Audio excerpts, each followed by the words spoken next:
And isometric is just when you're holding a position. So you could think the easiest one is a wall sit. Everyone's done a wall sit. If you did a 2-leg wall sit against a wall and you hold it for as long as you can, like your quad muscles start screaming and you're getting this like a slow elongation of the tendon, of the patellar tendon and the quad tendon, all while you're getting like shuffling around of the internal components. So like the unhealthy regions when you move fast are kind of shielded from the load. But when you hold an isometric, everything can kind of experience the load because things are shuffling around, water's getting squeezed out of the tendon.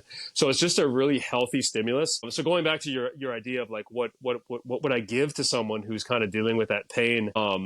And if they're not in the camp of stop jumping, because a lot of people are in the camp of stop jumping, you just gotta pull the plug on it and be done with it and let your body rest and recover, and do rehab. But the people that can still jump alongside it because it's not that bad, I think if they just add in some isometrics a few times a week for the quadriceps, because if you're talking about the front of the knee pain, the most important muscle group is the quadriceps. It's not the glutes, it's not the hamstring, it is the quadriceps.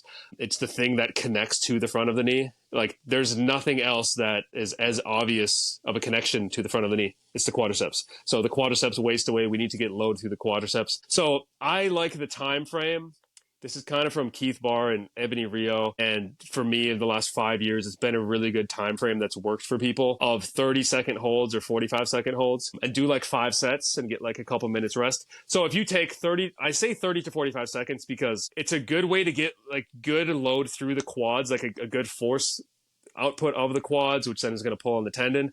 But if you did a time frame of, let's say, like 5 seconds, because people have done isometrics where they do as heavy as they possibly can for 5 seconds and they basically fail at the end of that. If you're doing like sit on a leg extension machine and push as hard as you can for 5 seconds and then you're kind of just tapped out at the end.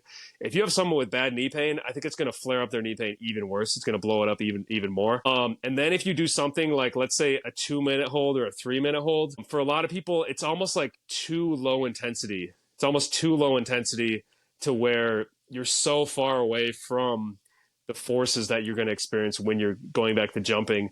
So kind of in the middle, I like the 30 to 45 second time frame. And I've kind of just been stuck on it because I've had so many thousands of people that have just followed it and it's worked well for them. So you kind of get on, if you're doing the 2-leg wall sit for 30 to 45 seconds, that should be easy for everyone in the world, basically, unless you're really detrained. So like that's not a good exercise. You can do a single leg wall sit and you'll actually kind of fatigue the quadriceps at the end of 30 to 45 seconds. So that means it's a good thing because you want to take the set to muscular failure, which means you're getting this good load through the front of the knee and through the tendons. So that's a good one. Leg extension is a good one. Training one side at a time. Because again, like going back to hiding, your body's going to hide the quadriceps if the quadriceps are weak and and the knee's painful. Your body's also going to hide the painful side. So if you can train one side at a time, you can't hide anymore. So doing the single leg wall sit, you hit one side at a time. Doing the leg extension isometric, you hit one side at a time. There's other exercises like single leg press.